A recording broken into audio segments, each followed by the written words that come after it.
আল্লাহ সুবহানাহু ওয়া তাআলা পৃথিবীতে আমাদেরকে পাঠিয়েছেন।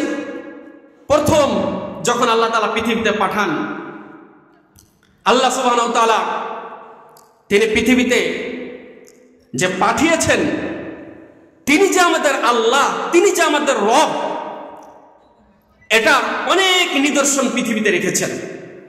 আল্লাহ সুবহানাহু ওয়া তাআলা বলছেন সূরা রুমের মাঝে, ওয়ামিন আয়াতিহি খালকুস সামাওয়াতি ওয়াল আরদি ওয়া ইখতিলাফু আলসিনাতিকুম ওয়া আলওয়ানিকুম। আল্লাহ সুবহানাহু ওয়া তাআলা বলছেন আল্লাহ পাকের নিদর্শন সমূহের মাঝে অন্যতম নিদর্শন হচ্ছে আল্লাহ তাআলার আকাশের সৃষ্টি, আল্লাহ তাআলার জমিনের সৃষ্টি। আল্লাহ তাআলা এটা অন্যতম নিদর্শন। আল্লাহ তাআলা আরো বলছেন আল্লাহর নিদর্শন সমূহের মাঝে অন্যতম নিদর্শন হচ্ছে যে আল্লাহ সুবহানাহু ওয়া তাআলা আমাদেরকে বিভিন্ন রং, বিভিন্ন আকৃতি, বিভিন্ন ভাষা, কারো কণ্ঠ কারো সাথে মিলে না, এটা হচ্ছে আল্লাহ পাকের নিদর্শন। আমরা কথা বলছি, পৃথিবীতে রয়েছি, বর্তমান জরিপে 800-850 কোটি মানুষ পৃথিবীতে বসবাস করছি। এই 800-850 কোটি মানুষ, একজনের ভাষা আরেকজনের সাথে হুবহু মিল পাওয়া যায় না। একজন মানুষের রং কালার, একজন মানুষের গঠন আকৃতি একজন আরেকজনের সাথে মিলে না। দেখতে পাই, বিশেষ করে আমরা সে আয়াত থেকে গবেষণা করে আমরা দেখতে পাই যে আল্লাহ তাআলা যেটা বলেছেন কত সত্য, কত চিরন্তন সত্য।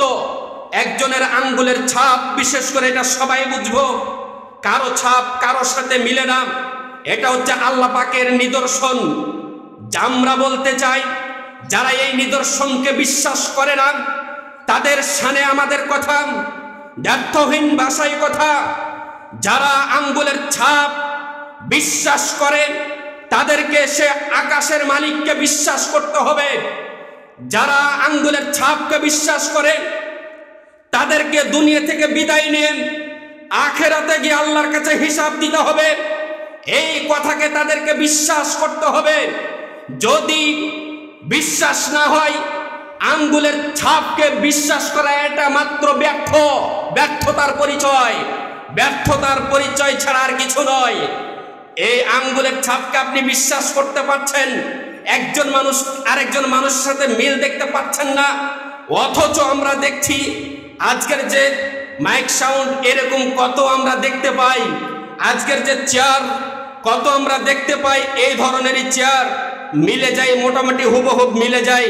কিন্তু 800-850 কোটি মানুষ কোন কারিগর যে বানালেন আমাদেরকে, যে আল্লাহ বলে দিয়েছেন কেউ কারোর সাথে মিলবে না, তাই তো হুবহু দেখতে পাচ্ছি। অতএব আমাদের ক্লিয়ার কথা, আল্লাহ তাআলা নিজে এটা বললেন। আল্লাহকে চিনার অন্যতম মাধ্যম হচ্ছে আল্লাহ বলছেন আকাশ সৃষ্টি, যে আকাশের আজ পর্যন্ত রং কালার করা লাগে নাই। আকাশের যে কালার জন্মের পর থেকে দেখছি সেই কালার, আকাশের যে কালার, আকাশের যে গঠন, আকাশের যে আকৃতি, আকাশের যে তারকা, আকাশের যে চন্দ্র সূর্য, যা যত কিছু আমরা দেখছি জন্মের পর থেকে দেখছি, বাংলাদেশে থেকেও দেখছি, সৌদি আরবে থেকেও দেখছি, আমেরিকা থেকেও দেখছি, ভারত থেকেও দেখছি, ইরাকে গেলেও দেখছি, ইরানে গেলেও দেখছি। এতগুলো যে অবস্থা, এতগুলো রাষ্ট্রে ঘোরার পরেও আমরা যদি কেউ এতগুলো রাষ্ট্র ঘুরে, 100 রাষ্ট্র যদি ঘুরে, যদি সারা বিশ্ব ঘুরে শেষ করে দেয়, আল্লাহ যেটা বলছেন ওই নিদর্শন কেউ চেঞ্জ করতে পারবে না, তাহলে ওই আল্লাহকে কেন আমরা ভুলে থাকব? এটা কখনোই ঠিক নয়। কদিন পরেই আল্লাহর কাছে যেতে হবে। দেখেন আল্লাহ সুবহানাহু ওয়া তাআলা আমাদেরকে পৃথিবীতে যে পাঠিয়ে দিয়েছেন, পাঠিয়ে দিয়ে আল্লাহ ছেড়ে দেন নাই। আপনি হাদিস খুলে দেখবেন, সহিহ মুসলিমের মাঝে এসেছে 6619 নম্বর হাদিস। হাদিস পরে খুলেও দেখতে পারেন, এখন খুলেও দেখতে পারেন। হাদিস সেখানে রাসূলুল্লাহ সাল্লাল্লাহু আলাইহি ওয়াসাল্লাম বলছেন যে আমাদের বয়স যখন হয়েছিল, শুক্রকীটের বয়স যখন হয়েছিল, বীর্য আকারে আমরা যখন মায়ের পেটে এসেছিলাম, সেই দিন যখন 42 দিন বয়স হয়েছিল, সেই দিন আল্লাহ একজন সিকিউরিটি পাঠিয়েছেন, সেই দিন আল্লাহ তাআলা একজন ফেরেশতা পাঠিয়েছেন। আল্লাহ সেই দিন ফেরেশতা পাঠান, প্রতিটা মায়ের গর্ভে যখন শুক্রকীটের বয়স হয় 42 দিন, খুব ভালো করে শুনবেন, নারী এবং পুরুষ বিশেষ করে যারা বিবাহিত তারা বেশি শুনবেন, যাদের ছেলে প্রয়োজন তারাও শুনবেন, যাদের মেয়ে প্রয়োজন তারাও শুনবেন। এই হাদিস থেকে উল্লেখ্য শিক্ষা রয়েছে, যখনই 42 দিন বয়স হয়ে যায় আল্লাহ একজন সিকিউরিটি পাঠিয়ে দেন, আল্লাহ একজন ফেরেশতা পাঠিয়ে দেন। আল্লাহ ওই ফেরেশতা পাঠার পরে ওই ফেরেশতা এসে কাজ করেন। কি কাজ করেন? ফেরেশতা এসে ফাসাওয়ারাহা ফাখালাকা সামাহা ওয়া জিলদাহা ওয়া লাহমাহা ওয়া ইযামাহা। নবীজি বলছেন যে ওই ফেরেশতা আসার পরে তাকে একটা আকৃতি দেন, তার গোস্ত তো তার চক্ষু তৈরি করেন, তার কান তৈরি করেন, তার গোস্ত তৈরি করেন, তার হাত তৈরি করেন। এবার আল্লাহকে বলছেন, আল্লাহকে বলেন ওই ফেরেশতা কাজ যখন করা শেষ, আল্লাহকে বলেন আল্লাহ ইয়া রব আযাকার আম উনসা, ছেলে বানাবো না মেয়ে? এটা ছেলে হবে না মেয়ে? কোন আকৃতিতে নিয়ে যাব? রব এবার ফয়সালা দেন, রব ফয়সালা দেন। 42 দিন যেদিন বয়স হয়, এখানে মুসলমানের সন্তান যারা তাদের স্ত্রীর ওপর শুধুমাত্র ছেলে হচ্ছে, স্ত্রীর ওপর চড়াও হন, শুধুমাত্র মেয়ে হচ্ছে, স্ত্রীর ওপর চড়াও হন। মূলত ফয়সালাদাতা হচ্ছে মহান রব, আকাশের মালিক, তিনি তো এই ফয়সালাদাতা। 42 দিন বয়স হলে সেই দিন ফয়সালা হয়ে গেছে। আপনাকে জেনে থাকতে হবে, আপনার যদি ছেলে প্রয়োজন হয়, যখনই আপনার স্ত্রীর গর্ভে বাচ্চা হবো ভাব, তার আগে থেকে তো আল্লাহর কাছে আবেদন আপনি রাখতে পারেন, কিন্তু 42 দিনের আগেই আপনি আল্লাহর কাছে বেশি বেশি চান। স্ত্রীর ওপর চড়াও হবেন না। একজন প্রত্যক্ষদর্শী আমাকে বলছেন শুধুমাত্র তার স্ত্রীর মেয়ে হচ্ছে, মেডিকেলে শেষ পর্যন্ত দেখা দিচ্ছে সম্ভবত 3 নম্বরটাও মেয়ে হয়ে গেল। এবার তখন ওই যুবক ছেলে, ওই মুসলিম ভাই ও খুব ক্ষিপ্ত হয়ে গেছে ওই মেডিকেলের মধ্যে, যে মেয়ে হয়েছে, শুধুমাত্র মেয়ে, আবারও মেয়ে হয়েছে বলে তার স্ত্রীর ওপর ক্ষিপ্ত। ওই সময় ক্ষিপ্ত হয়ে লাভ নেই। আর ওই সময় ক্ষিপ্ত হওয়াতে বরং আপনি যতদূর ক্ষিপ্ত হয়েছেন তার চাইতে বেশি আপনি আল্লাহকে অসন্তুষ্ট করেছেন, আল্লাহকে অসন্তুষ্ট করেছেন। আপনি মনে করছেন আমি অসন্তুষ্ট, না, আপনার এই অসন্তুষ্টিতে প্রকৃত আল্লাহকে আপনি অসন্তুষ্ট করেছেন। আপনাকে তওবা করতে হবে, আপনাকে ইস্তেগফার করতে হবে, আল্লাহর কাছে ক্ষমা চাইতে হবে। স্ত্রীর ওপর রাগ মানে হচ্ছে আল্লাহর সিদ্ধান্তের ওপর রাগ, এটা কখনোই ঠিক নয়। অবশ্যই খেয়াল রাখতে হবে। খুব সংক্ষিপ্ত আকারে এই একটা শিক্ষা, যে যেখান থেকে শুনছেন, নারী পুরুষ সকলের প্রতি আমাদের আশা, কমপক্ষে আজকের মাহফিল থেকে এই শিক্ষা একটা যেন মাথায় থাকে, যে ছেলে আর মেয়ে দেওয়ার মালিক হচ্ছে মহান আল্লাহ। 42 দিন বয়স হলে সেটা কার্য সম্পূর্ণ হয়ে যায়। আর 4 মাস যখন বয়স হয়, তিরমিজির হাদিস এসেছে, অন্য বুখারীর হাদিস এসেছে যে যখন 4 মাস বয়স হয়ে যায়, 4 মাস বয়স হয়ে গেলে সেই দিন আল্লাহ আবার ফেরেশতা পাঠান। সেই দিন ফেরেশতা পাঠিয়ে কি করেন? সেই দিন ফেরেশতা মহান আল্লাহ পাঠিয়ে দিয়ে এবার আল্লাহ সুবহানাহু ওয়া তাআলা তার রিজিক লিপিবদ্ধ করেন। কি তার রিজিক হবে? লিপিবদ্ধ করেন তার রিজিক, লিপিবদ্ধ করেন তার হায়াত কত দূর হবে, লিপিবদ্ধ করেন লোকটা ভালো হবে না মন্দ হবে। তাহলে তো আপনাদের কাছে প্রশ্ন আসতে পারে, তাহলে তো আল্লাহ তাআলা আগেই সব ফাইনাল করে দিয়েছেন। কিন্তু ডক্টর জাকির নায়েক হাফিজাহুল্লাহ উনি একটা সুন্দর উত্তর দিয়ে রেখেছেন, যে ওস্তাদ তো জানে, মাস্টার সাহেব তো জানেন যে ছেলেটা কেমন হবে, হ্যাঁ, পরীক্ষা পাস করবে কিনা তার গতিবিধি থেকে, এগুলো আগেই তখন বলে দেয় যে ছেলেটা ফেল করবে, এ ভালো পড়াশোনা করে না। তো দেখা গেল যে পরবর্তীতে পরীক্ষা দিল, ঠিক ফেলই করলো। তো এটা কি মাস্টারের দোষ? তখন মাস্টারকে এসে ধরবে যে আপনি বলেছিলেন ফেল করবেন, তাই তো ফেল করেছি। কিন্তু না, এটা কিন্তু আল্লাহ তাআলা তার চাইতে অনেক, মাস্টার যেমন জানছে তার ছাত্র সম্পর্কে, তার চাইতে মহান রব আরো অনেক বেশি জানেন। কিন্তু আল্লাহ তাআলা এই কথাও বলেছেন যে ফাআলহামাহা ফুজুরাহা ওয়া তাকওয়াহা। আল্লাহ তাআলা দুটাই ছেড়ে রেখেছেন আমাদের মাঝে, দুইটাই ছেড়ে রেখেছেন। এবার আসেন উল্লেখ্য শিক্ষা, যেই দিন 4 মাস বয়স হয়ে যায়, 120 দিন বয়স হয়ে যায়, সেই দিন আল্লাহ তাআলা রূহ দিয়ে দেন, আত্মা নিক্ষেপ করেন, আত্মা দিয়ে দেন। এই জন্য শরীয়তের ফায়সালা হচ্ছে 4 মাসের পরে যদি কোনো বাচ্চা নষ্ট হয়ে যায়, শুনে রাখেন, তাহলে ওই বাচ্চার নামও রাখতে হবে, ওই বাচ্চার গোসলও দিতে হবে, কাফন দাফনও করতে হবে, আপনাকে আকিকাও করতে হবে। যদিও কোনো কোনো বিশেষজ্ঞ বলছেন যে পরিপূর্ণ হয়ে যদি জন্মগ্রহণ করে, কিন্তু বেশিরভাগ ওলামাদের উক্তি হচ্ছে যেহেতু সে মানুষ হয়ে গেছে, এই জন্য তখন সবকিছু ক্লিয়ার করতে হবে। এবার আসেন, আল্লাহ তাআলা পৃথিবীতে আমাদেরকে এমনিতে ছেড়ে দেননি।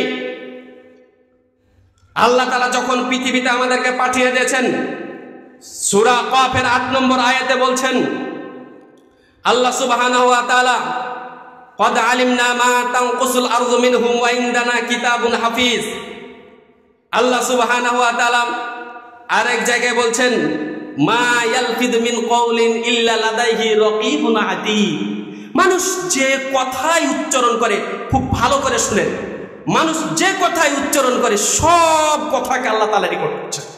অতন্ত্রীয় প্রহরী সব কিছুকে হেফাজত করছে। হুশ করে কথা বলতে হবে, সাবধানতা অবলম্বন করে কথা বলতে হবে। পৃথিবীতে কথা বলে ঘুরিয়ে নিতে পারেন এটা অসম্ভব। সব কিছু রেকর্ড হয়ে যাচ্ছে। মন চাইলেই আপনি আপনার উপর একজন হয়তোবা কিছু করে ফেলেছে, আপনি আর সুযোগ পেয়ে গেছেন, সব করে দিবেন এমনটি যেন না হয়, সব বলে দিবেন এমনটি যেন না হয়। খবরদার, যা বলছেন সব কিছুকে আল্লাহ তাআলা হেফাজত করে রেখেছেন। আল্লাহ যদি এই কথাটা বলে শেষ করতেন তাও তো না। আল্লাহ সূরা ইনফিতারে বলছে, ওয়া ইন্না আলাইকুম লাহাফিজিন কিরামান কাতিবিন। নিশ্চয় আল্লাহ সুবহানাহু ওয়া তাআলা বলছেন যে তোমাদের উপরে সংরক্ষক বাহিনী রয়েছেন, তারা হচ্ছেন সম্মানিত লেখকবৃন্দ। সম্মানিত লেখকবৃন্দ আমাদের সাথে রয়েছে। কতজন আছে এটা বোঝা যাচ্ছে না। এবার চলেন বোঝা যাবে আরেক জায়গায় গিয়ে। আমরা যখন সূরা রাদ খুলে দেখতে পারেন 12তম আয়াত, সূরা রাদের 12তম আয়াতে বলছেন আল্লাহ সুবহানাহু ওয়া তাআলা সেখানে বলছেন, লাহু মুআক্কিবাত, তার জন্য রয়েছে হেফাজতকারী, তার জন্য রয়েছে রক্ষক বাহিনী।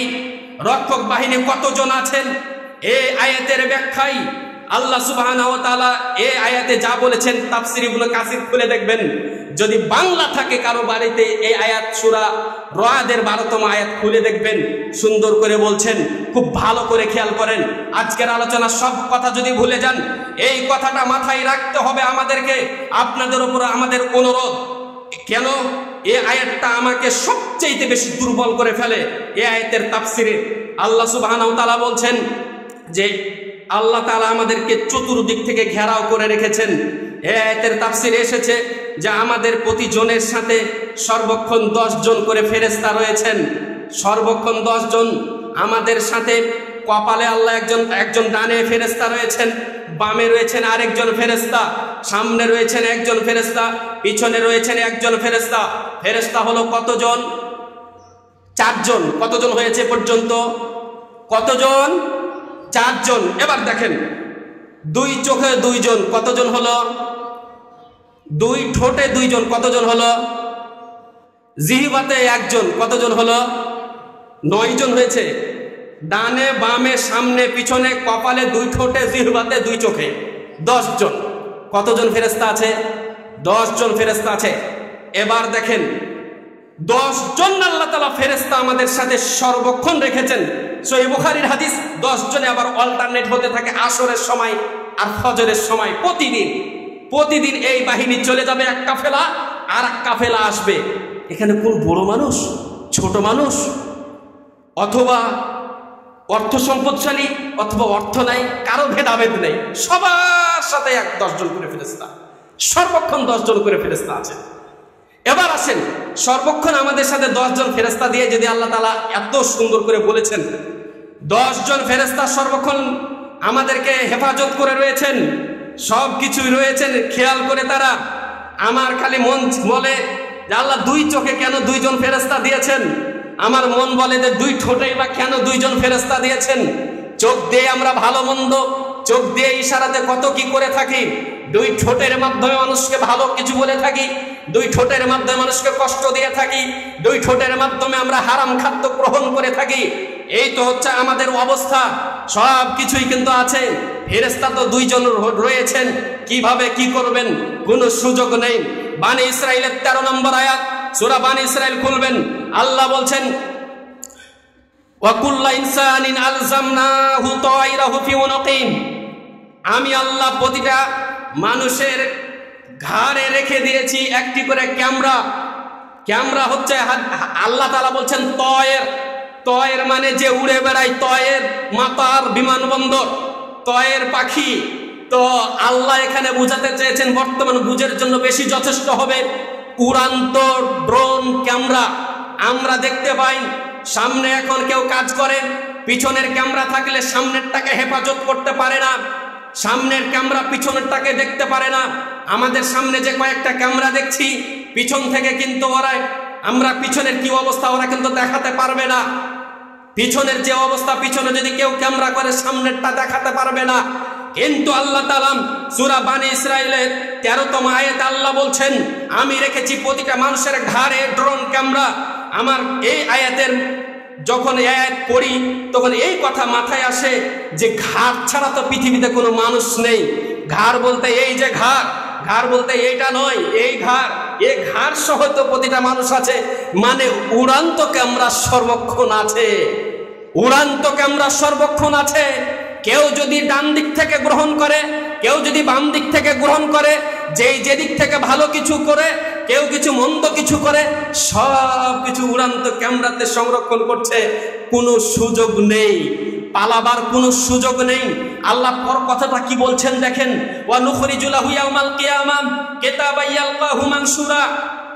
আমি আল্লাহ তাআলা এই যে ড্রোন ক্যামেরাতে যা কিছু সংরক্ষণ করছে সব কিছুকে কিয়ামতের ময়দানে সুবিস্তৃত পাণ্ডুলিপি আকারে, কিতাব আকারে, বই আকারে আমি আল্লাহ প্রকাশ করব। সুবহানাল্লাহি ওয়া বিহামদি। ক্যামেরা তো করছে, আবার ক্যামেরা আমাদের কি আকারে প্রকাশ পাবে বলেন তো? প্রতিটা মানুষের বই আকারে প্রকাশ পাবে। আমরা যে কথা বলি তো ক্যামেরা করা যা কথা, ওটা আবার আগে আগে ভাষা দিয়ে উঠে, অনেক ক্যামেরা রয়েছে, আগেই দেখা যায় লেখা উঠছে। আবার সব কিছুকে আমরা কথাগুলোকে এখন আবার বই আকারে আমরাই বের করতে পারি, লিখিত আকারে বের করতে পারি। আর আল্লাহ বলছেন আমাদেরকে এইভাবে আল্লাহ তাআলা কাজ করবেন। এবার আসেন, আল্লাহ এইভাবে আমাদেরকে হেফাজত করে রেখেছেন, সংরক্ষণ করে রেখেছেন। আমাদেরকে সবাইকে কিন্তু ওই আল্লাহর দরবারে যেতে হবে, মহান রবের দরবারে যেতে হবে, কোনো সুযোগ নেই। এখন এই কথাকে যারা ভুলে যায়, যারা ফেরেশতার কথা ভুলে যায়, যারাই ড্রোন ক্যামেরার কথা ভুলে যায়, তারাই তো কি হালাল কি হারাম, কি ভালো কি মন্দ, তারাই তো দেখা যায় কি মদের সাথে, কি অন্যায়ের সাথে, সুদের সাথে, অন্যান্য ঘুষের সাথে, আরো কিছু যেগুলো পয়েন্ট রয়েছে এগুলোর সাথে তারা সর্বক্ষণ যুক্ত ও জড়িত। কিন্তু এগুলোতে জড়িত হয়ে, এগুলোতে যুক্ত হয়ে সব তো হেফাজত করছে, ড্রোন ক্যামেরাতে ক্যামেরা করছে, সব কিছু ক্যামেরা করছে, সব কিছু হেফাজত করছে। এবার আসেন আল্লাহ তাআলা কি বলছেন, সূরা জিলজালের 3 নম্বর আয়াত, 3 নম্বর আয়াতে বলছেন, ইয়াউমা ইযিন তুহাদ্দিসু আখবারাহা। সেই দিন জমিন সব কিছু বের করে দেবে। আয়াতের সুন্দর করে আয়াতের তাফসীরটা দেখবেন, কি বলছেন যে আল্লাহ তাআলা বললেন জমিনে কথা বলবে। এই জায়গাতে যারা বসে আছেন, এই জায়গা কিয়ামতের ময়দানে কথা বলবে, এই জায়গা কিয়ামতের ময়দানে কথা বলবেন। যে জায়গায় ভালো কিছু করেছে কিয়ামতের ময়দানে কথা বলবেন, যে জায়গায় মন্দ কিছু করেছে কিয়ামতের ময়দানে কথা বলবে, যে জায়গায় সাজদা দিয়েছেন কিয়ামতের ময়দানে কথা বলবেন, যে একজন আরেকজনের রক্ত ঝরিয়েছে সে কিয়ামতের ময়দানে ওই জায়গা কথা বলবে। আজকে যদিও দেখা যাচ্ছে যে বাংলাদেশ, বিদেশ, যে রাষ্ট্রই হোক, যেখানে যেটা অন্যায় করছে, ভালো করুক আর মন্দ করুক, কিন্তু ডিবির হাতে ধরা পড়লো না, দুদকের হাতে ধরা পড়লো না। কিন্তু তো এই অবস্থা, কিন্তু ভাই দেখেন কোনো সুযোগ নেই। জায়গা যে কিয়ামতের ময়দানে কথা বলবে, জায়গাটা কি করবেন? কিয়ামতের ময়দানে তো সব বলে দিবেন আল্লাহ। আরে দেখেন আল্লাহ তো বললেন যে আপনার জায়গা আপনার বিরুদ্ধে, কিন্তু আল্লাহ সূরা ইয়াসিনের 65তম আয়াত আল্লাহ কি বলছেন, আল ইয়াউমা নাখতিমু আলা আফওয়াহিহিম ওয়া তুকাল্লিমু আইদিহিম। আল্লাহ বলছেন যে আজকের দিন তাদের মুখে আমি মোহর মেরে দেব, তাদের হাতে কথা বলবে।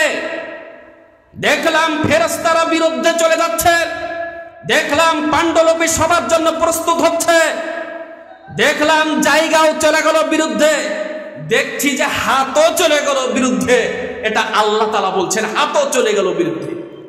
কোনো সুযোগ নেই। হাত বিপক্ষে সাক্ষ্য দিবে, হাত বিপক্ষে কথা বলবে, আর পা দিবে সাক্ষ্য, যে পা বলবে আমার উপর ভর করে গিয়েছে। আমি এই জন্য বলি যে যেহেতু জায়গা, প্রতিটা জায়গা কথা বলবে, এই জন্য যত আমরা এখন যে বসে আছি যে অবস্থায়, সবচাইতে ভালো অবস্থায় বসে থাকি আমরা যখন নামাজের সময় আমরা বৈঠকে থাকি, সবচাইতে ভালো অবস্থায় বেশি জায়গা গ্রহণ করি। এই জন্য বেশি বেশি বৈঠকে থেকে দোয়া করবেন।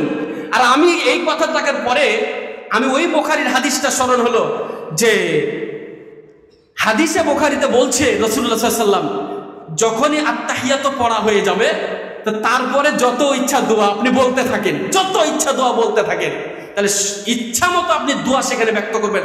লম্বা বৈঠক করেন একাই যখন নামাজ পড়বেন, ওই যে জায়গাটা যেহেতু আপনার পক্ষে সাক্ষ্য দিবে, আল্লাহ এই জায়গার প্রশস্ততাও আল্লাহ দিয়ে দিয়েছেন আগে থেকে। অনেকক্ষণ থাকেন, অনেকক্ষণ রেকর্ড হচ্ছে, সব কিছুই হচ্ছে। আমাদেরকে চলতে হবে, যেহেতু আমাদেরকে আল্লাহ সুবহানাহু ওয়া তাআলা এভাবে পৃথিবীতে পাঠিয়েছেন, আল্লাহ তাআলা পাঠিয়ে দিয়ে শেষ করে দেননি। এই তো কয়দিন পরে আমাদের হবে মৃত্যু, এত কিছুর পরে আমাদের মৃত্যু হয়ে যাবে। মৃত্যু হয়ে গেলে আমরা বলি ইন্না লিল্লাহি ওয়া ইন্না ইলাইহি রাজিউন। এই কথা তো আমরা বলে থাকি, ইন্না লিল্লাহি ওয়া ইন্না ইলাইহি রাজিউন। আমরা মনে করেছি যে ইন্না লিল্লাহ মনে হয় মৃত্যু ব্যক্তির জন্য দোয়া, কিন্তু বলেন তো এটা কি দোয়া? এটা কিন্তু দোয়া নয়। এটার অর্থ হলো ইন্না লিল্লাহ, নিশ্চয় আমরা আল্লাহর জন্য, ওয়া ইন্না ইলাইহি রাজিউন, আমরাও চলে যাব তার দিকে। মানে আপনিও স্বীকৃতি দিলেন আপনিও কয়দিন পর মারা যাবেন, কিন্তু অর্থটা জানা নাই, তাই বুঝলাম না যে কি বললাম আমি, তাই বোঝা যাচ্ছে না। কিন্তু আমরা যখনই কেউ মারা যায় তখন বলি ইন্না লিল্লাহ ওয়া ইন্না ইলাইহি রাজিউন, মানে আমরাও আল্লাহ কয়দিন পরে মরে যাব, আমরাও আল্লাহরই জন্য, আমরাও আল্লাহর দিকেই যাব, এই কথা বলি। এবার দেখেন, যেই কথার মধ্যে পার্থক্য মুসলমান, যেই কথার মধ্যে ইহুদি, যেই কথার মধ্যে নাসারা, যেই কথার মধ্যে খ্রিস্টান, অগ্নি পূজক, যত ধর্মাবলম্বী রয়েছে পৃথিবীতে মানুষ, সবাই একদিকে, মুসলিম জাতি হচ্ছে একদিকে। যতগুলা জগৎ আছে, যতগুলা ক্ষেত্র আছে, যতগুলা প্রেক্ষাপট আছে, সবগুলোকে তারা কিন্তু স্বীকৃতি দেয়। তাদেরকে যদি জিজ্ঞেস করেন আপনি পৃথিবীতে দুনিয়াতে যে ঘুরছেন তার আগে কই ছিলেন, বলবে মায়ের পেটে ছিলাম। যদি বলেন মনে আছে, বলবে না মনে নাই। তাও কেন বিশ্বাস করছেন, বলবে দেখে বিশ্বাস করছি অন্যকে, অথচ তার মনে নেই। আর তার আগে কই ছিলেন, তাকে যদি জিজ্ঞেস করেন, যদি সে ভালো কিছু জানে, জ্ঞান থাকে, বলবে শুক্রকীট আকারে ছিলাম, বীর্য আকারে ছিলাম। কই ছিলেন? মেয়েদের থাকে বক্ষস্থলে তাদের শুক্রকীট, যদি ভালো বিচক্ষণ হয়তো বলবে সেখানে ছিলাম। আর ছেলেদের শুক্রকীট থাকে পৃষ্ঠদেশে, বলবে সেই জায়গায় ছিলাম। কিন্তু এর ওপরের জায়গা যদি বলেন যে এর আগে কই ছিলেন, ওই কথা কিন্তু তারা স্বীকৃতি দেয় না। কিন্তু আল্লাহ তাআলা বলে দিয়েছেন আলাস্তু বিরাব্বিকুম, আমি কি তোমাদের রব নই? তো আল্লাহ সেই দিন কিন্তু একসাথে একযোগে সবাই বলেছিলাম ক্বালু বালা, হ্যাঁ আপনি আমাদের রব, এক সময়ে ছিলাম আমরা সে রুহের জগতে। সেটিও যারা হয়তো ভালো জ্ঞানী, যারা অমুসলিম কিন্তু ভালো জ্ঞানী বলবে যে হ্যাঁ ওখান থেকে এসেছি। কিন্তু যেখানে পার্থক্য, ওই ওপরের ধাপে পার্থক্য হয়তো বা কারো কাছে, কিন্তু লাস্টের ধাপে পার্থক্য হলো অমুসলিমদের সবার কাছে। মারা গেছে এ কথাও স্বীকৃতি দিচ্ছে, হ্যাঁ সবাই তো মারা গেছে, সেও মারা গেছে, তার বাবাও মারা গেছে, তার বাবা মারা গেছে, তার দাদা, তার পূর্বপুরুষ সবাই মারা গেছে। এই জন্য সে স্বীকৃতি দিচ্ছে হ্যাঁ আমিও মারা যাব, আমিও মারা যাব। কিন্তু দেখেন, মারা যাওয়ার পরে যে উঠতে হবে, পুনরুত্থান যে হবে আমাদের, এই কথার কিন্তু স্বীকৃতি তারা দেয় না, এই কথার তারা স্বীকৃতি দেয় না। আল্লাহ বলছেন কত সুন্দর করে, যখন কাফেররা বলল আইদা মিতনা ওয়া কুননা তুরাব যালিকা রাজউন বাঈদ, আমরা যখন মারা যাব, আমরা মাটি হয়ে যাব, পুনরুত্থান হবে আমাদের, এটা অনেক দূরের কথা। কিন্তু আমাদের যে পুনরুত্থান হবে এত সুনিশ্চিত। সহিহ বুখারী হাদিস নাম্বার হচ্ছে 4935 নম্বর হাদিস। এই হাদিসে রাসূলুল্লাহ সাল্লাল্লাহু আলাইহি ওয়াসাল্লাম সেখানে বলে দিয়েছেন, আর আল্লাহ তাআলা এখানে বলছেন, পরবর্তীতে জবাব দিয়েছেন। হাদিসে বলছেন কি, প্রতিটা মানুষের মৃত্যুর পরে গোশতের টুকরা, হাড়, মাংস যত কিছু আছে সব কিন্তু মিশিয়ে যায়। লাইসা মিনাল ইনসানে ইল্লা ইয়াবলা ইল্লা আজমান ওয়াহিদা, মানুষের কিছুই থাকে না, সব কিছু শেষ হয়ে যায়, কিন্তু একটা হাড় থেকে যায়, ওহু আজবুদ দাম্বে, সেটি হচ্ছে মেরুদণ্ডের হাড়। প্রতিটা কবরে আজ থেকে যদি আমরা তালাশ করি, কবরে গিয়ে আমরা দেখতে পাবো আজকের যে গোরস্থানের আলোচনা, গোরস্থানের উদ্যোগে আজকের যে সম্মিলন, এই প্রতিটা গোরস্থানে গিয়ে যদি আমরা খোঁজ করি, তালাশ করি, আমরা মনে করছি যে হয়তোবা আমরা তালাশ করি না, কিন্তু অমুসলিমরা ছেড়ে দেয় নাই, তারাও তালাশ করেছে। বেশ কিছুদিন আগে আমি একটা ভিডিও ক্লিপ দেখেছিলাম যে আল্লাহ তাআলা যে ওহীর মাধ্যমে জানিয়ে দিয়েছেন 4935 নম্বর সহিহ বুখারীর হাদিস, সেই হাদিসের মাঝে এসেছে যে একটা যে হাত থেকে যায়, ওই ব্যক্তি দেখা যাচ্ছে তাদের লাশ পুরাতে আছে, সবকিছু পুড়ছে, ওটা আর পুড়ে না। হাদিস বলে দিচ্ছে ওটা পুড়বে না, হাদিস বলে দিচ্ছে ওটা মিশাবে না, হাদিস বলে দিচ্ছে ওটা শেষ হবে না। ওয়া মিনহু ইলাক্কাব ইয়াউমাল কিয়ামা, নবীজি বলছেন ওই সেটাকে আল্লাহ তাআলা বীজ আকারে রেখে দেন, ওটার মধ্য দিয়ে কিয়ামতের ময়দানে আল্লাহ তাআলা আবার পরিপূর্ণ মানুষ করে আল্লাহ তাআলা উঠিয়ে দিবেন। সুবহানাল্লাহ। আল্লাহ তো জবাব দিয়ে দিলেন, قد علمنا ما تنقص الارض منهم وعندنا كتاب حفيظ, আমি আল্লাহ তাআলা ভালো করে জানি মানুষের মৃত্যুর পর তার গোশতের টুকরা, তার হাড্ডির অংশ জমিনের যেই জায়গায় মিশাই আমি আল্লাহ তাআলা ভালোভাবে জানি। আল্লাহ জানি বলে শেষ করলেন না, আল্লাহ বলছেন ওয়াইন্দানা কিতাবুন হাফিজ, আমার কাছে রয়েছে সংরক্ষিত কিতাব। এই আয়াতের তাফসীর আজ আস্তে আস্তে দেখছিলাম, এখানে তাফসীরে উল্লেখ করা হয়েছে লাউহে মাহফুজ, প্রতিটা মানুষের লাউহে মাহফুজে সংরক্ষিত রয়েছে। আল্লাহ তাআলা প্রতিটা মানুষের জন্য এক একটা কিতাব রয়েছে, প্রতিটা মানুষের জন্য এক একটা পাণ্ডুলিপি রয়েছে। মানুষ কিভাবে দুনিয়া আসবে, কিভাবে মানুষ আবার পুনরুত্থিত হবে, আল্লাহ তাআলা খুব সুন্দর করে স্পষ্ট করে বর্ণনা করেছেন। এই আয়াতে আল্লাহ তাআলা বুঝাতে চাচ্ছেন। দেখেন, প্রশ্ন করব আপনাদেরকে, আমরা যখন পৃথিবীতে এসেছিলাম কত কেজির মানুষ বলেন দেখি? 3 কেজি, 4 কেজি। এখন আপনাদের ওজন, যার যার ওজন যে যে জায়গায় বসে আছেন সবাই নিজের ওজন জানেন। প্রশ্ন হলো, 3 কেজির মানুষ আসলাম পৃথিবীতে, 20 বছর পর দেখছি 60-70 কেজি ওজন, দেখছি 30 বছর পর 80-100 কেজি ওজন। আপনার কাছে প্রশ্ন, ঠান্ডা মাথায় নারী পুরুষ সকলে খেয়াল করেন যে আপনার ওজন 3 কেজির মায়ের পেট থেকে আপনি বের হয়ে এসেছেন, কিন্তু আজকে আপনার 80-100 কেজি ওজন। 80 কেজি যে ওজন হলো, বাকি 77 কেজি মাংস আপনার কোথার থেকে আসলো? আপনার যে হাড় বৃদ্ধি হয়েছে কোথার থেকে আসলো? বুঝে নেন, স্পষ্ট কথা, আপনার যে গোশতের টুকরা শরীরে দেখছেন, হাড্ডির মাংস বৃদ্ধি হয়েছে 77 কেজি, এটা দেখছেন। আপনার গোশতের টুকরা সৌদি আরবে ছিল, আপনার গোশতের টুকরা আমেরিকায় ছিল, আপনার গোশতের টুকরা কাশ্মীরে ছিল, আপনার গোশতের টুকরা সমুদ্রে ছিল, আপনার গোশতের হাড্ডির টুকরা বাংলাদেশের বিভিন্ন প্রান্তে ছিল। আল্লাহ সুবহানাহু ওয়া তাআলা যখন পৃথিবীর আমরা খাবার খেয়েছি, খাবার খাওয়ার মাধ্যমে যখন সৌদি আরবের খেজুর খেলাম, খেজুরের মধ্য দিয়ে আমার গোশতের টুকরা সৌদি আরবে যে টুকরা ছিল আল্লাহ তাআলা আমার গায়ে বৃদ্ধি করেছেন। কাশ্মীরের আপেল খেলাম, কাশ্মীরের আপেলের মধ্য দিয়ে কাশ্মীর থেকে সেই গোশতের টুকরা আমার আল্লাহ আমার গায়ে লাগিয়ে দিয়েছেন।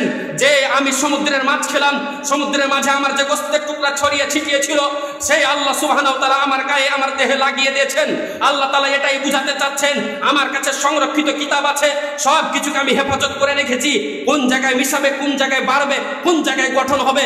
এখন প্রশ্ন হলো যে মানুষকে আল্লাহ তাআলা 3 কেজি থেকে 80 কেজি বানাতে পারলেন, সেই বিভিন্ন জায়গা থেকে ছড়িয়ে ছিটিয়ে থাকা মাংসকে আল্লাহ গায়ে লাগিয়ে দিতে পারলেন। সে আল্লাহ তো বলে দিয়েছেন হাদিসের মধ্য দিয়ে যে আল্লাহ তাআলা তো কিয়ামতের ময়দানে ওই যে বীজ আকারে যে রেখে দিয়েছেন, প্রতিটা মানুষের কবরে একটা করে হাড়, সেই হাড়ের মধ্য দিয়ে কবরে তো আমাদের গোশতের টুকরা এক জায়গায় মিশায়, কিন্তু আমরা দুনিয়াতে বেড়ে উঠলাম কত দূর পরিধি, অনেক দূর দূর থেকে। যে আল্লাহ ওইভাবে পেরেছেন, সে আল্লাহ কিয়ামতের ময়দানে এক কবর থেকে পারবেন না? আল্লাহ পারবেন না? সুবহানাল্লাহি ওয়া বিহামদিহি। ওই আল্লাহকে বিশ্বাস করতে হবে, ওই আল্লাহকে বিশ্বাস করতে হবে, আল্লাহকে বিশ্বাস করে আমাদেরকে চলতে হবে। কয়দিন পরে আমাদেরকে দুনিয়া ছেড়ে চলে যেতে হবে। দেখেন, আল্লাহ সুবহানাহু ওয়া তাআলা যে পৃথিবীতে আমরা এসেছি, আমরা তো বসবাস করি স্বামী স্ত্রীর মধ্য দিয়ে আমাদের বসবাস। যাদের বিয়ে হয়েছে বা যাদের বিয়ে হবে তারা একটু ভালো করে শুনেন, খুব ভালো করে একটু খেয়াল রাখেন। যাদের বিয়ে হয়ে গেছে, স্ত্রী আপনাদের তো রয়েছে, তো স্ত্রীদের সাথে তাদের সাথে যে কেমন মুআমালা করেন, তাদের সাথে যে আচরণ বিধি করেন, সহিহ বুখারীর হাদিস 6039 নম্বর হাদিস। আমি যেখানে আলোচনা যাই নারী পুরুষ সম্পর্কে 10 মিনিট হলেও আলোচনা করি। এখানে আশা করি এমন একটা আজকের যেখান থেকে স্বামী স্ত্রী রয়েছেন উপকার হবে না এ কথা আমার মানে মনেই হয় না। দেখেন, আমার মন বলছে যে 16%-এর 16% উপকার হবে। মা আয়েশা সিদ্দিকা রাদিয়াল্লাহু তাআলা আনহার নিকটে সহিহ বুখারী 6039 নম্বর হাদিস, আসওয়াদ রাদিয়াল্লাহু তাআলা আনহু তিনি গেলেন, মা আয়েশাকে গিয়ে প্রশ্ন করছেন, মা কানা নবী সাল্লাল্লাহু আলাইহি ওয়াসাল্লাম ইয়াসনাউ ফি আহলিহি, নবী সাল্লাল্লাহু আলাইহি ওয়াসাল্লাম যখন বাসায় থাকতেন তখন কি করতেন? রাসূলুল্লাহ সাল্লাল্লাহু আলাইহি সাল্লামের স্ত্রী মা আয়েশা বলছেন, কানা ফি মিহনাতি আহলিহি ফাইদা হাদারাতিস সালাম ফামা ইলাস সালাম। নবীজি সাল্লাল্লাহু আলাইহি ওয়াসাল্লাম যখন বাসায় থাকতেন তার স্ত্রীর সহযোগিতা করতেন, পারিবারিক কাজ করে দিতেন, স্ত্রীর যেটা কাজ সেই কাজে সহযোগিতা করতেন। নবীজিকে যা বলবেন, নবীজিকে দেখেন রাষ্ট্রপতি নিজেই, নবীজি হচ্ছেন প্রধানমন্ত্রী নিজেই, নবীজি নিজে ওহীর দায়িত্ব পালন করছেন, আল্লাহর দেওয়া গুরু দায়িত্ব সেটা পালন করছেন, সারা পৃথিবীর মানুষের জন্য এতগুলো দায়িত্ব পালন করছেন, তারপরও বাসায় থাকাকালীন স্ত্রীর সহযোগিতা করছেন। আপনি হয়েছেন বড় ডাক্তার, আপনি হয়েছেন বড় মাস্টার, আপনি হয়েছেন বড় ইঞ্জিনিয়ার, আপনি হয়েছেন বড় প্রফেসর, আপনার বাসায় যখন এসেছেন হয়তোবা আপনার স্ত্রীর সাথে কন্টাক্ট ছিল, আজকে আমাদের যে খাবারের আইটেম হবে 4টা অথবা 5টা একটা উল্লেখ করে গেছেন, কিন্তু আশা দেখছেন যে না, খাবার পাক হয়েছে হয়তোবা একটা কম, হয়তোবা ক্ষেত্র বিশেষে আপনার স্ত্রীর উপরে এসে আপনি খেপে গেলেন। আপনার স্ত্রীর উপর খেপলেন কেন? আপনার স্ত্রীর উপর খেপা যাবে না। নবীজি নিজে কোনোদিন এই ধরনের ক্ষিপ্ত হননি, আমাদেরও ক্ষিপ্ত হওয়া যাবে না। স্ত্রীর সহযোগিতা নবীজি নিজে করলেন, স্ত্রীর সহযোগিতা। আবার দেখা যায় যদি লবণ ঝাল কম বেশি হয় স্ত্রীর উপর চড়াও হলেন। কেন চড়াও হবেন? নবীজি তো চড়াও হননি, পরামর্শ দিতে পারেন, এটা স্বাভাবিক। এবার দেখেন নবীজি বলছেন, হাদিসটি এসেছে মুসনাদে আহমদের মাঝে হাদিস 21570 নম্বর হাদিস। সে হাদিসে মুআয বিন জাবাল রাদিয়াল্লাহু তাআলা আনহুকে নবীজি কথা বলেছিলেন 10টি, তার মধ্যে আমি সংক্ষিপ্ত করছি। 8 নম্বরে কথা বলেছিলেন, ওয়া আনফিক আলা ইয়ালিকা মিন তুলিক, আপনার স্ত্রীর উপর আপনি খরচ করুন যেই আপনার ইনসাফ সহকারে। এখানে তুলিক এর ব্যাখ্যা হচ্ছে ইনসাফ সহকারে। ইনসাফের ব্যাখ্যা হচ্ছে আপনি যে ধরনের খাবেন সে ধরনের খাওয়াবেন, যে ধরনের পরবেন ওই ধরনের পরাবেন। যদি দেখা যায় যে আপনার বাসায় সপ্তাহে 3 দিন মাংস গরুর, আপনি যেখানে চাকরি করেন আপনার স্ত্রীকে দিতে হবে, এটা হচ্ছে আপনার দায়িত্ব। দিতে যদি না পারেন স্ত্রীর কাছ থেকে ক্ষমা নিতে হবে, এটা হাদিসে যেটা আমাদেরকে বোঝাচ্ছে। এবার দেখেন, এক শ্রেণীর মানুষ যারা দৈনন্দিন আজ থেকে 20 বছর আগ পর্যন্ত আপনাকে দেখা দিচ্ছে প্রতিদিন আপনি 50 বা 100 টাকা করে খরচ করেছেন ধূমপানের মাধ্যমে, ইয়াবার মাধ্যমে, ফেন্সিডিলের মাধ্যমে, হিরোইনের মাধ্যমে। আপনি বলেন তো, এই যে কাজ আপনি করছেন, আপনি যে 20 বছর যাবত করেছেন, এই হাদিসে আমাদেরকে কত ন্যায় ইনসাফ সহকারে শিক্ষা দেয়। আপনার ওই স্ত্রীর কাছে আজকের আলোচনা শোনার পর আমি তো হাদিসের কথা বলেছি, আবারও হাদিসের নাম্বার বলে দিচ্ছি। 21570 নম্বর হাদিস মুসনাদে আহমদে এসেছে।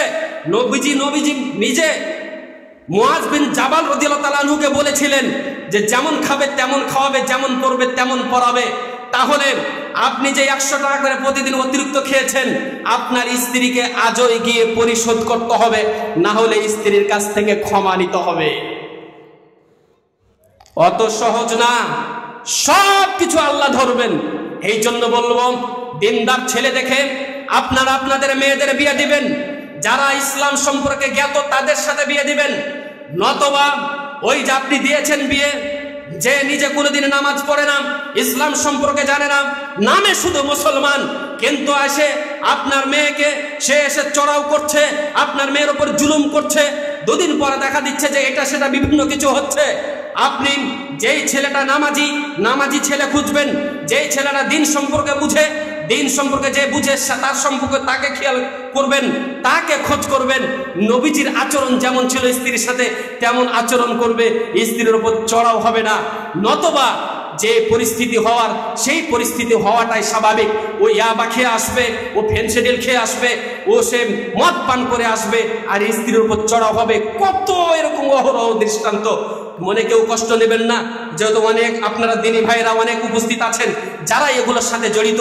আপনাদের কাছে অনুরোধ করছি, একটা মাহফিলের ওয়াজের পরে আমাকে একজন শ্রোতা নিজে বলেছে যে আপনার লেকচার শোনার পরে আমি নিজে জর্দা ছেড়ে দিয়েছি। আমাকে একজন সরাসরি এসে বলেছিল যে আমি জর্দা ছেড়ে দিয়েছি। জর্দাও কিন্তু হারামের মধ্যে, জর্দাও কিন্তু হারামের মাঝে। যারা নিজে জর্দা খায় না, জর্দার সাথে যে যুক্ত না, তাকে আপনি ফতোয়া জিজ্ঞেস করবেন, কিন্তু যে নিজে জর্দা খায় ওকে জিজ্ঞেস করবেন, ও এটা আর সেটা বলে, ও মাকরু আর এটা সেটা বলে ও চালিয়ে দিতে পারে, এটাই স্বাভাবিক। জর্দাখোর যে হুজুর, জর্দাখোর ও নিজেই তো খায় ওটা, ওর নিজের দিকে কি করে ঘোরাতে পারে, ওর তো জনপ্রিয়তা সে কিভাবে সরাবে, এই তো সরানো তো যাবে না, এই জন্য সে কথা বলে। আমি বলছি ভাই, আপনি বেড়ি তামাক জর্দা গুল সব কিছু ছেড়ে দেন। স্ত্রীর সাথে আপনি অন্যায় করছেন, না হলে প্রতিদিনের টাকা আপনি পরিশোধ করেন। আপনি তো এদিকে অন্যায় করছেন, স্ত্রীর সাথে এক অন্যায়, আপনার 40 দিন নামাজ কবুল হবে না। এটা তো হাদিসেই রাসূলুল্লাহ সাল্লাল্লাহু আলাইহি ওয়াসাল্লাম একাধিকভাবে বলেছেন, একাধিক হাদিস বলেছেন 40 দিন আপনার ইবাদত নামাজই কবুল হবে না। আর ইবাদতের মধ্যে মূল ইবাদত হচ্ছে নামাজ। যদিও আজ কেউ বলছে যে লা ইলাহা ইল্লাল্লাহ বলার পরে মূল ইবাদত নামাজ নয়, কিন্তু ও আসলে বুঝেই নাই ইসলাম সম্পর্কে। প্রকৃত নবীজি নিজে বলছেন বুনিয়া ইসলাম আলা খামস, 5টা স্তম্ভে ইসলাম প্রতিষ্ঠিত। 5টা স্তম্ভের মধ্যে প্রথম হচ্ছে শাহাদা, সাক্ষ্য। দ্বিতীয় কথায় কি বলেছেন? দ্বিতীয় কথা হচ্ছে নামাজ। কিন্তু ও বুঝে নাই, বা নিজস্ব কোনো স্বার্থের জন্য সে ব্যক্ত করছে, কিন্তু কখনো এটা সমচীন নয়। সে আপনার নামাজও কবুল হচ্ছে না, আপনার মানুষকে কষ্ট দেওয়া হচ্ছে, অর্থনৈতিক ক্ষতি হচ্ছে। আপনি কোনো জায়গায় যখন মানুষের কাছে যান, আপনাকে মানুষ এটা সেটা বলে, আপনি সেটাও থেকে আপনি বেঁচে থাকেন। এবার দেখেন রাসূলুল্লাহ সাল্লাল্লাহু আলাইহি ওয়াসাল্লাম বলতে বলতে বলছেন, আমি আরেকটা হাদিস বলছি, 2211 নম্বর সহিহ বুখারীর হাদিস। মন চাইলে খুলে দেখেন সহিহ বুখারীর হাদিস, কত সুন্দর। নবীজি সাল্লাল্লাহু আলাইহি ওয়াসাল্লাম একটা কথা বলছেন, কি কথা বলছেন? যে আবু সুফিয়ান তিনি ছিলেন কৃপণ মানুষ, তার স্ত্রী চলে গেছেন নবীজির কাছে মামলা নিয়ে যে আমার স্বামী হচ্ছে কৃপণ। আমি হাদিস নাম্বার বললাম 2211।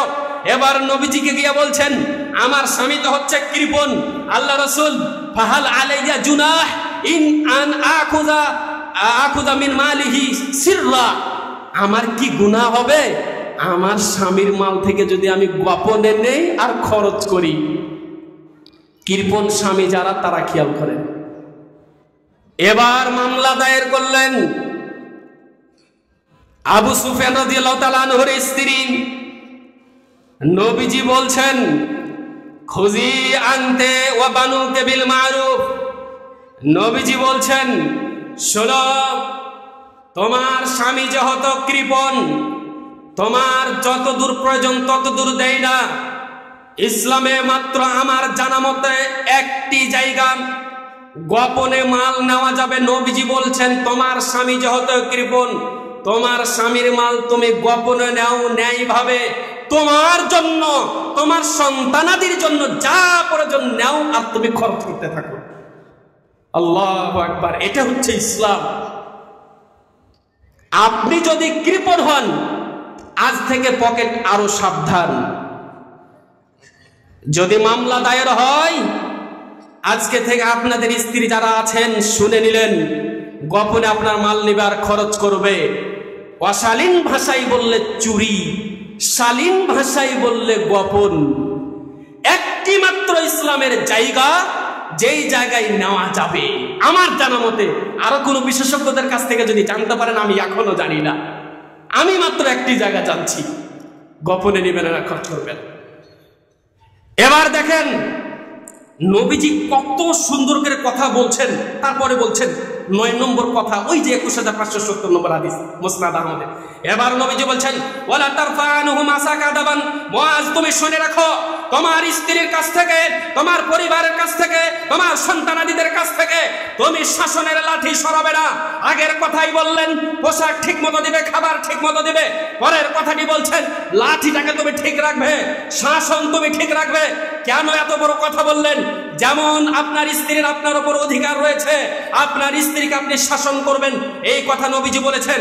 যদি শাসন ঠিক মতন না করেন, তাবারানীর মধ্যে হাদিস এসেছে, রাসূলুল্লাহ সাল্লাল্লাহু আলাইহি ওয়াসাল্লাম বলেছেন, সেই হাদিসের স্পষ্ট করে বর্ণনা করেছেন যে 3381 নম্বর হাদিস, সে হাদিসে বলছেন যে 3 শ্রেণীর মানুষকে আল্লাহ তাআলা জান্নাতে দিবেন না। তার মাঝে একটি কথা হচ্ছে আদ-দায়ুস আল্লাযী ইয়াকুরু ফি আহলিল খাবাস, যে তার স্ত্রীকে, যে তার মেয়েকে, যে তার নাতনিকে, যে তার পৈত্রীকে বেহায়া পথে চলার সুযোগ রাখবে, ওই স্ত্রীকে খাওয়ায়ে পরায়ে কি হবে আপনার? এই জন্য নবীজি বললেন ওই যে বেহায়া পথে যাদেরকে ছেড়ে রাখবে, স্ত্রীকে যদি আপনি আটক করতে না পারেন, তাহলে আপনি কেমন স্বামী? স্ত্রীকে আপনি আগে আটক করবেন, সেই ধরনের আপনি চিন্তা মাথায় নেবেন। সাধ্য অনুসারে ইসলামের যতদূর পর্দা, যেটা না করলে নয় সেটা আপনাকে করতে বাধ্য, আপনাকে করতে হবে। নবীজি বললেন, আপনি আগের কথা বললেন খাওয়াবে ঠিক, তারপরে বললেন পড়াবে ঠিক, তারপরে এই কথাটা বলছেন লাঠি রাখবে ঠিক। কারণ মহিলাদের নেচার হচ্ছে স্বাধীনতা বেশি পাইলে তারা কিন্তু স্বাধীনতাই চায়, এটা হচ্ছে তাদের ন্যাচারাল গতি, তাদের এটা স্বাভাবিক গতি, এটা হচ্ছে প্রাকৃতিক গতি, এটাই স্বাভাবিক। আমরাও যেমন বাইরে ঘুরতে চাই, তারাও কিন্তু ঘুরতে চায়। ঘোরান, জায়গা মতো ঘোরান, পর্দার সাথে ঘোরান। আপনার স্ত্রীকে আজকে থেকে বলে দিবেন, সুন্দর করে বলে দিবেন এইভাবে, হ্যাঁ মহিলাগণ, দিনী বন্ধুগণ, আপনারা যেখানে উপস্থিত আছেন, আপনারা একটি জরুরি কথা শোনেন। নবীজি সাল্লাল্লাহু আলাইহি ওয়াসাল্লাম বলেছেন, হাদিসটি পাবেন আবু দাউদের মাঝে এসেছে, হাদিসটা হচ্ছে 2140 নম্বর হাদিস। সে হাদিসে কি বলছেন? নবীজি বলছেন লাউ কুনতু আমুরা আহাদান আইয়াসজুদা লিআহাদিন, আমি যদি কাউকে বলতাম যে কেউ কাউকে সাজদা দিবে, তাহলে আমি এই কথা বলতাম যে স্ত্রীরা যেন তাদের স্বামীকে সাজদা দেয়। আল্লাহু আকবার। দিনী বোন, স্বামীর কাছ থেকে গোপনে মাল নেবেন, জেনে নিলেন, স্বামীর কাছ থেকে আজ থেকে যা সে খাবে বাইরে তার টাকা নিয়ে নেবেন, কিন্তু এই কথা মাথায় রাখবেন, স্বামীকে সর্বোচ্চ মূল্যায়ন করবেন, এত বেশি মূল্যায়ন করবেন, আপনার বাবার চাইতেও বেশি, মায়ের চাইতেও বেশি। ফতোয়া আমি দেই নাই, ফতোয়া সেই কালে দিয়ে গেছেন ইমাম আহমদ বিন হাম্বল রাহিমাহুল্লাহ। ইমাম আহমদ বিন হাম্বল 4 ইমামের একজন ইমাম, তিনি বলেছেন, আমার কাছে দলিল সহ উল্লেখ আছে, কেউ দেখতে চাইলে আমি দেখিয়ে দেব। ইমাম আহমদ বিন হাম্বলকে প্রশ্ন করা হলো, স্ত্রীর মাতা হলো অসুস্থ, এবার স্ত্রী যেতে চাই তার মাতাকে দেখতে। আমরা জানি তো মা বেশি কাছাকাছি না স্বামী বেশি কাছাকাছি, এই ফতোয়া গেছে ইমাম আহমদ বিন হাম্বলের কাছে। ইমাম আহমদ বিন হাম্বল বলছেন, যদি স্বামী অনুমতি না দেয়, তার মাতা অসুস্থ হওয়ার পরেও তার স্বামীর ওপরেই তার দায়িত্ব পালন করা, এটাই হচ্ছে তার উপর বড় ফরজ। এই কথাই দিয়ে যদি শেষ হতো তাও হতো। বর্তমান জামানায় ফতোয়া লাজনায়ে দায়েমা, সৌদি আরবের গ্র্যান্ড মুফতি, যে ফতোয়া লাজনায়ে দায়েমা যারা জানেন তারা জানেন, 32 খণ্ডে রয়েছে। 32টা খণ্ডের মাঝে একটি ফতোয়া, সেখানে শাইখুল ইসলাম ইবনে তাইমিয়া রাহিমাহুল্লাহ তিনি উল্লেখ করেছেন, তিনি বলেছেন যে একটা মহিলার যখন বিবাহ হয়ে যায়, তার বড় দায়িত্ব পালন করা, স্বামীর উপরে যে দায়িত্ব সেটাই তার উপর বড় দায়িত্ব হিসেবে গৃহীত হয়। এবার দেখেন স্বামীকে কত ভালো করে মূল্যায়ন করবেন। দেখেন ওই যে হাদিস দেখেন সহিহ বুখারীর মাঝে, হাদিসটি হচ্ছে সহিহ বুখারীর হাদিস 304 নম্বর হাদিস, 304 নম্বর হাদিস।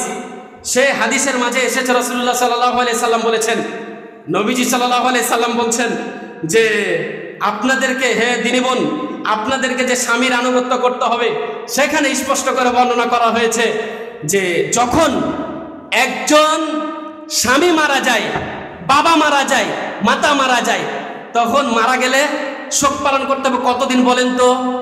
3 দিন। কতদিন শোক পালন? কতদিন? 3 দিন হচ্ছে মাত্র শোক পালন। এটা হচ্ছে হাদিসের কথা। 3 দিনের ঊর্ধ্বে শোক পালন করা যাবে না।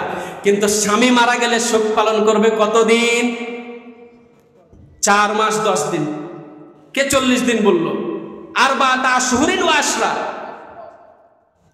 4 মাস 10 দিন। দেখেন তো কে বড় হলো এই মহিলার কাছে, স্ত্রীর কাছে কে বড় হলো? স্বামী এখন হচ্ছে বড়। আবার দেখেন সূরা যুখরুফ খুলে দেখবেন 70 নম্বর আয়াত। আমি খুব সংক্ষেপে বলছি খালি বুঝার জন্য, যেহেতু সময় সংকীর্ণ আমাদের। সূরা যুখরুফের মাঝে এসেছে 70 নম্বর আয়াত, খুব মজার কথা। কি বলেছেন? একজন স্বামী আর স্ত্রী যদি উভয়ে জান্নাতি হয়ে যায়, কিয়ামতের ময়দানে আল্লাহ তাআলা স্বামী আর ওই স্ত্রীকে একই সাথে একই জান্নাতে রাখবেন। সুবহানাল্লাহ। কিন্তু ওই যে বাচ্চা, বাবা মা কাউকে সাথে দিবেন না, কাউকে সাথে দিবেন না। আমাদের প্রতিপাদ্য বিষয়ে চলে আসি। দেখেন আমরা এই মাহফিল যে হচ্ছে, যুবক ভাইরা যেটা করছেন, আপনারা যে সহযোগিতায় আছেন, আজকে যে গোরস্থানের উন্নতি বলছেন, তো গোরস্থানের যে উন্নতি, তো গোরস্থানের উন্নতি 2 ভাবে। কয় ভাবে? আমরা যে আলোচনা শুনলাম, গোরস্থানে আমাদেরকে সবাইকে যেতে হবে। ওই যে আপনি মসজিদে যান আর না যান, মসজিদের খাত আপনাকে নিতে আসবেই। কথা ঠিক কিনা? আবার বলেন, মসজিদের খাত আপনাকে নিতে আসবে কিনা? আপনার বাসায় যদি আপনি মারা যান, আপনি এই গ্রামে যদি মারা যান, আপনার খাত, আপনার মসজিদের খাত আপনাকে নিতে আসবেই। আপনাকে বলবো আপনি মসজিদ যান। যত মিনিট যাচ্ছে, যত বছর যাচ্ছে, যত সেকেন্ড যাচ্ছে, তত মিনিট, তত সেকেন্ড আমরা প্রতিনিয়ত আমরা মৃত্যুর কাছাকাছি হচ্ছি। 70 বছর বাঁচলে, আমরা যদি কেউ 70 বছর বাঁচি, তাহলে দেখা দেয় যে আমরা সেই চাঁদ আকাশে যেটা উঠে উদয় হয়, আমি সেটা আজকে হিসাব করছিলাম যে সেটা হচ্ছে 840 চাঁদ পাওয়া যায়। তো 840 বা 41 চাঁদ, তো জয়টা চাঁদ মাথা থেকে আমাদের ওই যে ক্ষয় হয়ে যাচ্ছে, শেষ হয়ে যাচ্ছে বলি, ওই যে চাঁদের জয়বার ক্ষয় হওয়া হচ্ছে, ততদিন আমরা কিন্তু কাছিয়ে গেলাম। যতটা শ্বাস আমরা কত কোটি শ্বাস পাবো, ততটা কাছিয়ে গেলাম। সব কিছুতে কিন্তু আমরা কাছিয়ে যাচ্ছি। কার? কবরের। কার? ওই খাটলির। কার? ওই আল্লাহর কাছে। কার? আজরাইলের কাছে। কি মাথায় ঢোকায়নি? সবাই আমরা এটা জানি, সবাই আমরা জানি। আমরা জানি যে কেউ যদি, আচ্ছা বলেন তো, এই মাহফিলটা প্রতি বছর হোক, এটা আমরা কে কে চাই না? হাত চাড়ি। যে দেখেন আল্লাহর এক বান্দা হাত ছেড়েছে। তো যাক, ইন্নামাল আমালু বিন্নিয়াত, ওটাই তো ইন্নামাল আমালু বিন্নিয়াত, নিয়তের উপর। আমরা এই মাহফিল প্রতি বছর হোক, গোরস্থানেরও আমরা যে জায়গায় শুইব সে জায়গার উন্নতি হোক, আমাদের প্রকৃত ইসলামের উন্নতি হোক, এটা আমরা কে কে চাই? হাত ছেড়ে দেখাই। আমরা সবাই দেখতে পাচ্ছি নাকি? লিল্লাহি তাকবীর, লিল্লাহি তাকবীর। আমরা যত সবাই চাই আমাদের গোরস্থানের উন্নতি, সবাই চাই আমাদের প্রতি বছর মাহফিল হোক, এটা সবাই চাই। যেহেতু আমরা হাত দেখিয়ে সাক্ষী, আল্লাহকে সাক্ষী করে নিলাম, কিছুক্ষণ আগে দেখে আসলাম ক্যামেরা হয়ে গেছে, ড্রোন ক্যামেরার মাধ্যমে। কেউ বলতে পারবেন না যে হয়তোবা হুজুরের চোখ পড়েনি, হয়তোবা বলতে পারবেন না কর্তৃপক্ষের চোখ পড়েনি, হয়তোবা বলতে পারবেন না ক্যামেরার চোখ পড়েনি, কিন্তু সেই ক্যামেরা আল্লাহ আমাদের দেওয়া ক্যামেরা, ড্রোন ক্যামেরায় কিন্তু উঠে গেছে। অতএব যেহেতু সবাই চান, সবার সে চাওয়ার বিষয়টা আমরা আজকে দেখতে চাই। আমরা তো সবাই কয়দিন পরে মারা যাব, কয়দিন পরে মারা যাব। এই যে দেখেন, 2010 নম্বর হাদিস, 2010 নম্বর হাদিস নবীজি বলছেন, একটা কথা মাথায় রেখে দেন, আমি এই কথাটা বলে আমাদের কথায় আসছি। 2010 নম্বর হাদিস সহিহ মুসলিমে বলছেন, লাকিনু মাউতাকুম লা ইলাহা ইল্লাল্লাহ। এই একটা কথা আপনাদের অনেক জায়গায় ভুল আছে, এই জন্য বলছি যে নবীজি বলেছেন মৃত্যুশয্যায় শায়িত যে ব্যক্তি, ওখানে লা ইলাহা ইল্লাল্লাহ বলো।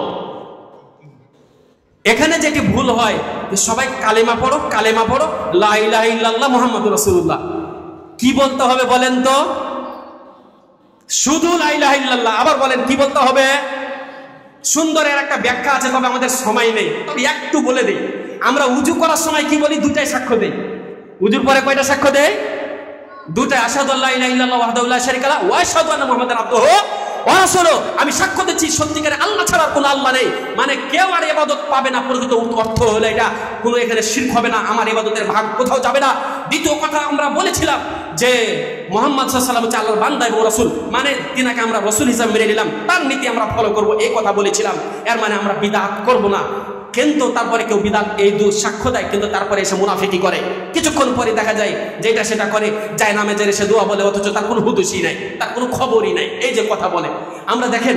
কিন্তু ওই যে সময় দুটারই প্রয়োজন ছিল, কিন্তু একজন মানুষ যখন মারা যাচ্ছে তখন শুধু লা ইলাহা বলতে হবে। কেন? আল্লাহ ছাড়া সত্যিকারে কোনো আল্লাহ নেই, এই কথা বলেই শেষ।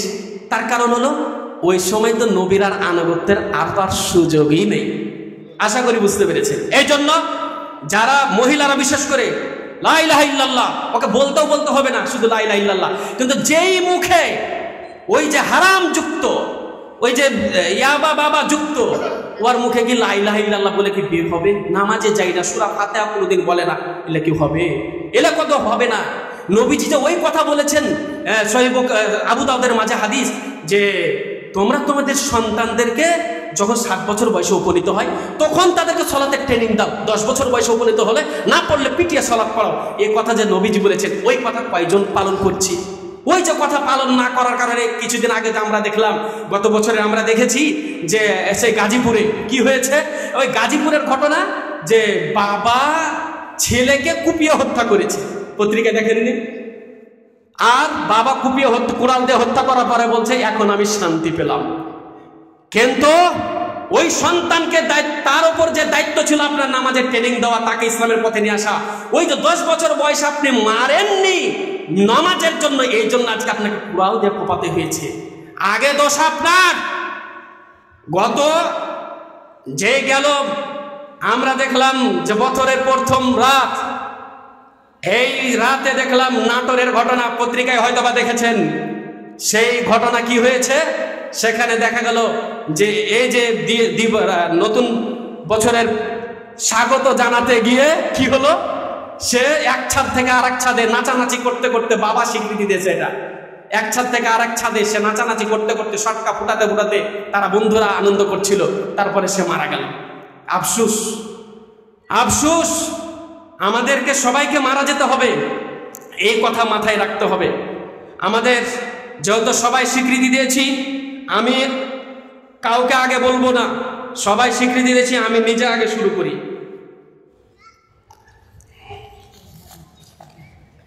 কই এখানে তো আশপাশে কেউ নেই?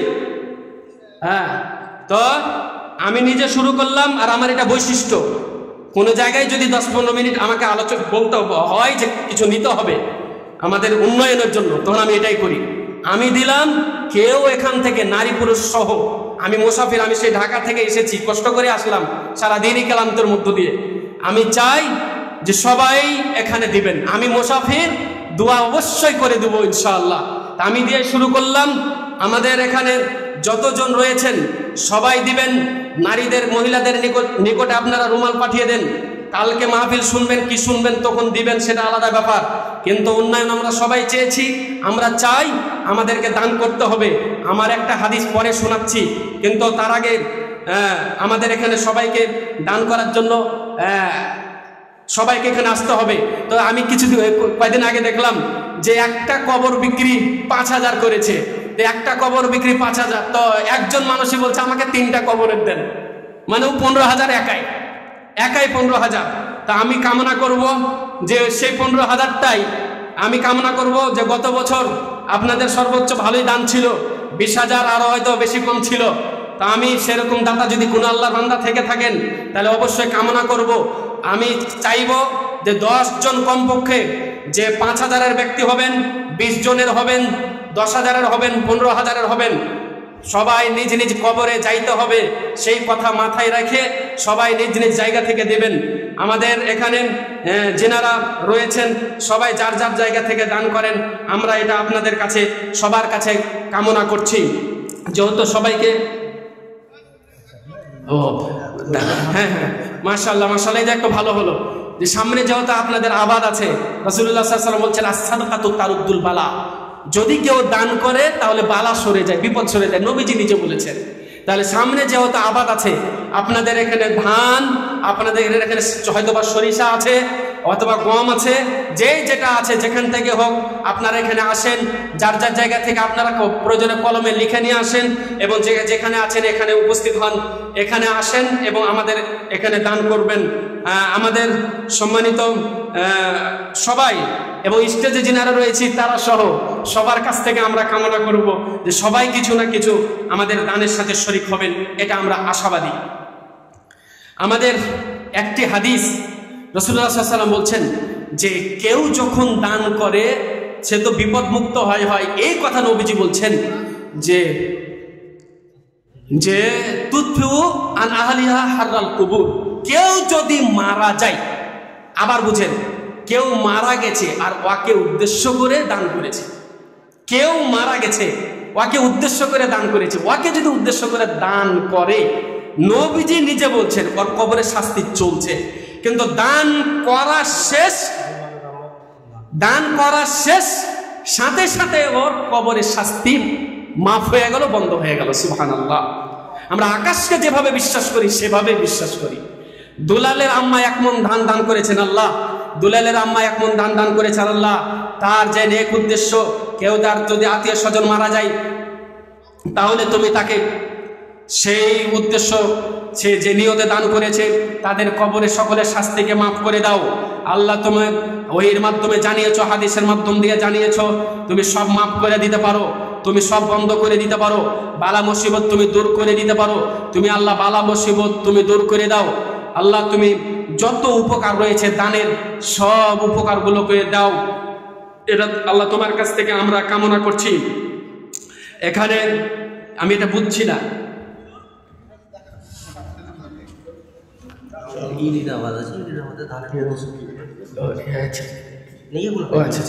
হ্যাঁ, খালি ইরির আবাদের আপনারা প্রতিশ্রুতি দেন, ইরির আবাদ যেটা রয়েছে আপনারা প্রতিশ্রুতি দেন, যে যেখান থেকে রয়েছেন।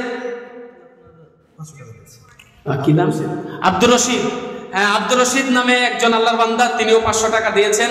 যেহেতু আপনাদের সব কিছু এখানে রয়েছে, বিষয় অনেক কিছু রয়েছে, খরচা দিয়ে, যেহেতু দেখতে পাওয়া যাচ্ছে অনেক সুন্দর স্টেজে নিচে বসে আছেন আপনারা আল্লাহর বান্দা আব্দুর রশিদ। সে যে উদ্দেশ্যে আল্লাহ দান করেছে, আল্লাহ তুমি তার দানকে কবুল করে নাও, তার জীবনের বালা মুসিবত দূর করে দাও আল্লাহ। তার আত্মীয় স্বজন যারা মারা গেছে তাদেরকে তুমি, তাদের কবরে শাস্তি হয়ে থাকলে তুমি তাদেরকে মাফ করে দাও আল্লাহ। যত টাকা দান করেছে তত লক্ষ তত কোটি টাকার তুমি আল্লাহ তুমি তাকে মালিক বানিয়ে দাও আল্লাহ, তুমি কবুল করো আল্লাহুম্মা আমিন।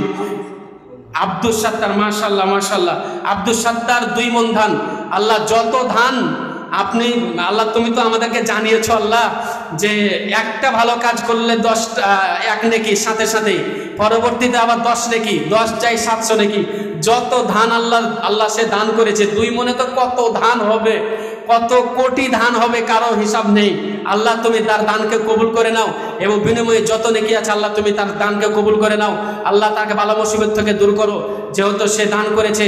আমরা মুসাফির আল্লাহ তুমি দোয়া করছি, তুমি দোয়া কবুল করে নাও আল্লাহ। আরেকজন আল্লাহর বান্দা 1000 টাকা দান করেছে আল্লাহ, তুমি যে উদ্দেশ্যে দান করেছে তুমি তার উদ্দেশ্যকে সফল করো। এখানে কি নাম বলেছে? যে উদ্দেশ্যে দান করেছে তুমি আল্লাহ তার দান কবুল করে নাও। ও বেনামি, মাশাআল্লাহ। তাহলে আরশের ছায়া চাই, আর দুটাই পাওয়া যায়, যে প্রকাশ্যে দান করে আপনার দেখা দেখে আরেকজন দান করতে পারে। আল্লাহ নিজে বলেছেন সিররা ওয়া আলানিয়া, মানে হ্যাঁ, যত আল্লাহ প্রকাশ্য করা যায় গোপনেও করা যায়। আপনারা প্রকাশ্যেও আসতে পারেন, গোপনেও আসতে পারেন, সমস্যা নেই। যত গোপনে আল্লাহর এক বান্দা দান করেছে আল্লাহ তুমি তাকে আরশের ছায়ায় আশ্রয় দিও। একটা কথা মাথায় রাখবেন, একটা কথা মাথায় রাখবেন, এই যে দেখেন আপনার বাবা চলে গেছে, আপনার বাবার জন্যই আজকে আপনি দান করতে আসতে চাচ্ছেন না, মনেই চাচ্ছে না যে দান করি। এই কথা যে আপনার মনে হচ্ছে, কদিন পরে তো আপনার ছেলেও আপনার জায়গায় বসে থাকবে, ও ঘুরে একই হবে অবস্থা। এই কথাটা খেয়াল করেন আর চলে আসেন, এই কথাটা খেয়াল করেন, চলে আসেন। উসমান রাদিয়াল্লাহু তাআলা আনহু, আবু দাউদের মধ্যে হাদিস এসেছে যে নবীজি বললেন তাবুকের যুদ্ধে যেতে হবে। আব্দুর রহিম মাশাআল্লাহ, আল্লাহ যে আল্লাহর বান্দা আব্দুর রহিম দান করেছে, আল্লাহ তুমি তার দানকে কবুল করে নাও। যে উদ্দেশ্যে দান করেছে সব উদ্দেশ্য তুমি সফল করো। তার কেউ যদি মারা যেয়ে থাকে তুমি তাদের শাস্তিকে মাফ করে দাও। আল্লাহ তাই সে কোনো বালা মুসিবত থাকলে সামনে সে বালা মুসিবত দূর করো। আল্লাহ যত সমস্যা আছে সমস্যা তুমি দূর করো। কোনো যদি অভাবী থেকে থাকে আল্লাহ তুমি অভাব তুমি দূর করে দাও। দান করলে কোনোদিন কমে না, দান করলে বরং বাড়ে। আমি এর বাড়ের ব্যাখ্যা আমি আর একভাবে নেই। কিভাবে? একটা কথা বলি। বারের ব্যাখ্যা হলো এভাবে যে সহিহ মুসলিমে নবীজি বলেছেন নিজের মাল তিনটা। আপনাদেরকে প্রশ্ন করি তো, নিজের মাল কয়টা বলেন তো? সবাই বলেন, ঘুমায়েন না, ঘুমায়ে গেছেন নাকি? লিল্লাহে তাকবীর, আবার লিল্লাহে তাকবীর। নিজের মাল তিনটা। খাবেন যেটা, পড়বেন যেটা, দান করবেন যেটা। খাবেন তো শেষ, 3 ঘন্টা পর শেষ, 2 ঘন্টা পর শেষ, এটা হলো নিজের মাল। যেটা পড়বেন 6 মাসের নতুন, তারপরে পুরাতন। নবীজি নিজে বলছেন ফাবলা, পুরাতন হয়ে যায়, এটা নিজের মাল। আর যেটা দান করবেন এটা হলো নিজের মাল, এটাই হলো চিরস্থায়ী। ফামা সেওয়া জালিক, এছাড়া যত কিছু রইবে সব কিছু ছেড়ে তাকে পরকালে চলে যেতে হবে। এই হলো অবস্থা। অতএব নিজের মাল যেহেতু এরকম অবস্থা, নিজের মাল তিনটা। আচ্ছা শোনেন তো, এই যে গোরস্থানের আজকের আলোচনা যে গোরস্থানকে নিয়ে হচ্ছে, এই গোরস্থানে কে কে যাবেন? মানে এই গোরস্থানটা কাদের কাদের? গ্রামে মারা গেলে ওই গোরস্থানে আপনাকে দাফন করবে। এই গোরস্থানের লোক